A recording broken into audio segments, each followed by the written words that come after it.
First 7 o'clock game of the evening, we got South Carolina, who's 3-5. Travel number 7, Ole Miss, who's 7-1. Ole Miss favored by 12.5 points on ESPN. Lenora Sellers gone 108 of 171, thrown for 1,356 yards, 6 touchdowns, 3 interceptions. Rasul Faison is at 69 carries for 298 yards and 3 touchdowns, and Vendrivius Jacobs had 21 catches for 343 yards and 2 touchdowns. Trinidad Chambliss has gone 128 at 210, thrown for 1,864 yards, 9 touchdowns, 1 interception.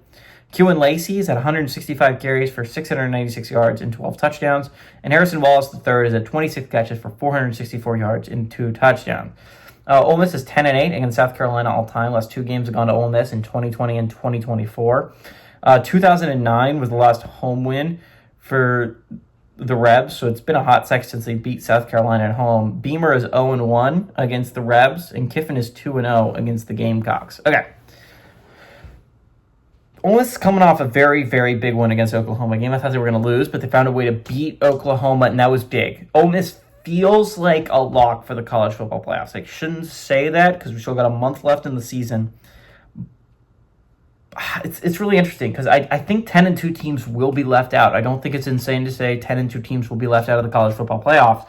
And so I don't know if finishing 10-2 is going to give you a secured spot, especially with the schedule they have left, right? They don't play anyone all that good, right? They get South Carolina at home this week. They get Florida at home.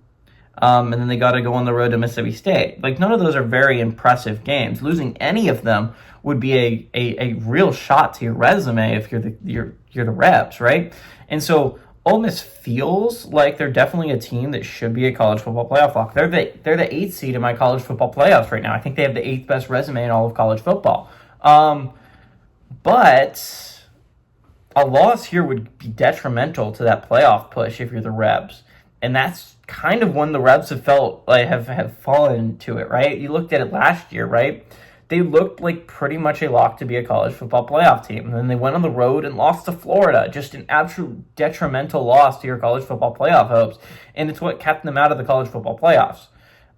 So I think this is a Gamecocks team that has been scary. They're coming off a heartbreaker of their own, right? They probably should have beat Bama at home, a game that absolutely would have shifted a lot of college football playoff picks upside down. I mean, it would be detrimental for Alabama. Their wins might be able to buoy them up, but oh my God, bad losses to South Carolina and Florida State would not help their case moving forward.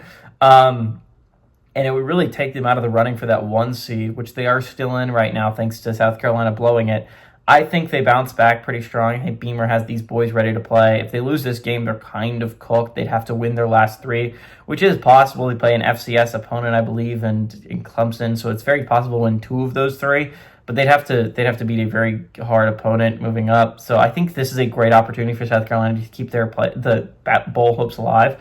And it would be a crushing loss to Ole Miss's playoff hopes, and I think it happens. I think Ole Miss is asleep after that big Oklahoma win, and I like the Gamecocks to go on the road and pull off a pretty massive upset. Give me the Gamecocks to win and obviously cover since they're the underdog.